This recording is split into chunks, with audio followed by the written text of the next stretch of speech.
Hey there, English learners. Welcome back to Learn English Fast, the podcast where you build your English skills and your real life confidence, one chat at a time. I'm Emma. And I'm Adams. If you ever feel like your English sounds too stiff, too formal, or you freeze up trying to find the right words, believe us, you're not alone. Oh, absolutely not. I used to get so stuck in my head when I spoke English as a learner. I'd plan every single word before saying anything. Right? And then you forget half of it when you open your mouth. Exactly. So today we're diving into something super practical. How to sound more natural when you speak English. And trust us, this is not about using fancy words or complicated grammar. It's about flow, rhythm, and connection. So here's what we'll unpack today. First, what speaking naturally really looks like. Then, the habits that secretly make you sound unnatural. And finally, some super easy ways to practice speaking naturally, starting today. And stick around, because at the end we'll break down some useful words and phrases in our vocabulary corner. All right, let's jump in. So, Emma, what comes to your mind when you hear speaking naturally? For me, it's when someone sounds relaxed. They don't rush, they don't pause forever searching for words, they use small everyday expressions like, kind of, sort of. Totally. It's not about speaking fast. It's about speaking in a comfortable flow.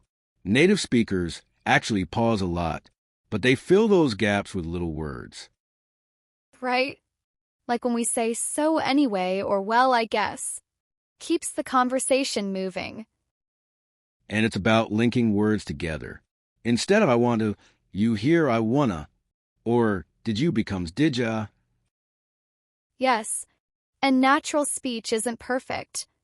We repeat words, we change our minds mid-sentence. Oh, I love that point. Natural speakers don't sound like an essay. They sound like real people. And they don't panic if they mess up a word, they just keep going. Exactly. So if you've ever felt embarrassed by small mistakes, relax. Mistakes are normal. All right, so let's get into this. What actually makes someone's English sound unnatural? Oh, there's so much here. And honestly, most of us do these things without even noticing. True. I think the biggest one is overthinking every sentence. Like, have you ever been in a conversation where you're so busy trying to make the perfect sentence that by the time you open your mouth, the topic has already changed? Oh, yes. That happened to me all the time when I was learning French. I'd plan a beautiful sentence in my head, and by the time I said it, everyone was already talking about something else. Exactly. And the problem is, when you plan too much, you don't sound natural. You sound like you're reading a script. Another one is using very formal language in casual situations, like saying, I am going to utilize this opportunity instead of just, I'm going to use this chance. Right? Or saying, could you please provide me with further details regarding your schedule? When you could just say, can you tell me more about your schedule? So you come across as stiff or robotic, even if your grammar is correct. And then there's pronunciation stress. Some people try so hard to pronounce every word perfectly, but that can actually make you sound unnatural. Exactly. Native speakers blend sounds all the time. We say one instead of want to, gonna instead of going to, did you becomes did ya. If you pronounce each word like it's separate, you break the flow. Oh, that reminds me. Some learners speak in a very flat tone, no rise, no fall, no stress. Sounds like a robot. Right. Intonation is huge. English is a stress time language, so some words are naturally stronger and others are softer. And what about using only textbook phrases? Like, how do you do? I mean, when's the last time you heard someone actually say that? Never. Or, it is raining cats and dogs. Yeah, it's funny, but no one really says that anymore. They say, it's pouring, or it's coming down hard. Exactly. So, sticking only to phrases you learned in school can make you sound outdated or awkward. And here's another big one. Fear fillers. Some learners avoid, well, because they think they're mistakes. But in real life, native speakers use fillers constantly. They give your brain time to think, and they make your speech sound relaxed. Of course, too many fillers can be distracting, like every second word, but a few here and there are natural. Yes, and then there's speaking too quietly. This is such a sneaky one. Oh, 100%. Many learners lower their voice when they're not sure about a word. But when you speak too softly, you sound unsure, even if you're saying the right thing. Right. And then the listener leans in and says, sorry, and you feel even more nervous. Been there. Another habit, not using body language. It's not just what you say, but how you say it. If you stand stiff like a statue and stare at the floor, your words lose energy. Oh, totally.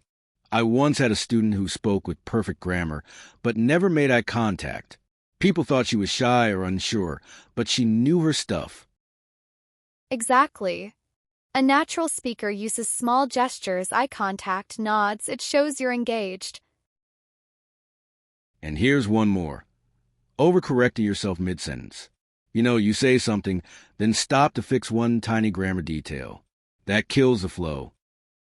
Oh yes. It's better to finish your sentence, and if you really feel you need to fix it, do it naturally. Like, I've been, and keep going. No big deal. Because native speakers do that too. We start sentences and change our minds halfway all the time. So true. And one last thing, some learners never react. Natural speech is not just what you say, it's also your reaction to others. Oh, I love that point. Like saying, oh, really? No way. Seriously? That's awesome. These small reactions make you sound alive. Exactly. Without them, conversations feel flat, like an interview. So if you've been listening and thinking, oops, I do some of these, don't worry. We've all done them. 100%. The good news is you can fix these habits with practice. Okay, time for the good stuff. How we fix it. First, listen more. And I don't mean only watching movies. I mean actively listening to real speech. Podcasts, vlogs, casual conversations. Oh, for sure. Notice how people start sentences. How do they react? What do they say when they don't know something? Right? And when you notice these patterns, try to copy them. That's where shadowing comes in. One of my favorite tips. Oh yes. Pick a short clip, repeat after the speaker exactly, copying their tone, rhythm, and linking. And don't stress if you don't sound identical. The goal is to get your mouth used to moving in an English way. Next tip, practice small talk. Many learners avoid chit-chat, but it's so helpful. Yeah, talk about the weather, your plans, your weekend. Small talk is where natural language lives. And record yourself. Scary, I know.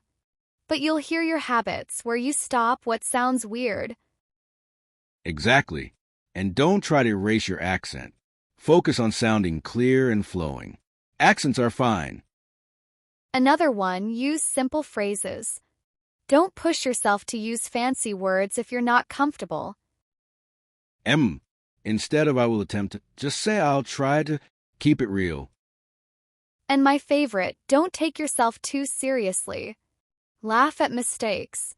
If you forget a word, use gestures, describe it, or just move on. That's so true. Real conversations are messy. That's what makes them fun. All right, everyone, before we wrap up, it's time for one of our favorite parts of the show, Emma's Vocabulary Corner. Yay! Today I'm breaking down 7 useful words and expressions we used in this episode, plus real examples so you can use them today. Ready? Let's go! Shadowing means listening to a native speaker and repeating exactly what they say, mimicking their pronunciation, intonation, and linking. Example: I practice shadowing 5 minutes a day with my favorite podcasts. Two fillers are small words like, like they give you time to think and make your speech feel natural. Example, well, I guess I could help you tomorrow.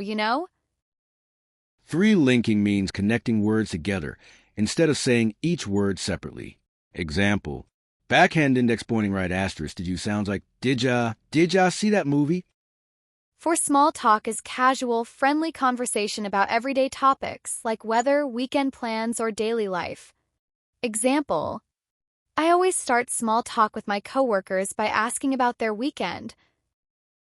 5. Chit chat. Emma. Chit chat is another word for light, informal conversation. Same idea as small talk. Example, we had a bit of chit chat before the meeting started. 6. Overthinking means thinking too much about something, usually until it stops you from taking action. Example, stop overthinking every sentence, just say it. 7. Body language means the way you use your body, like gestures, eye contact, posture, to communicate without words. Example, good body language makes you look more confident when you speak English. Awesome examples. Emma. So everyone, try picking 2 or 3 of these and use them this week.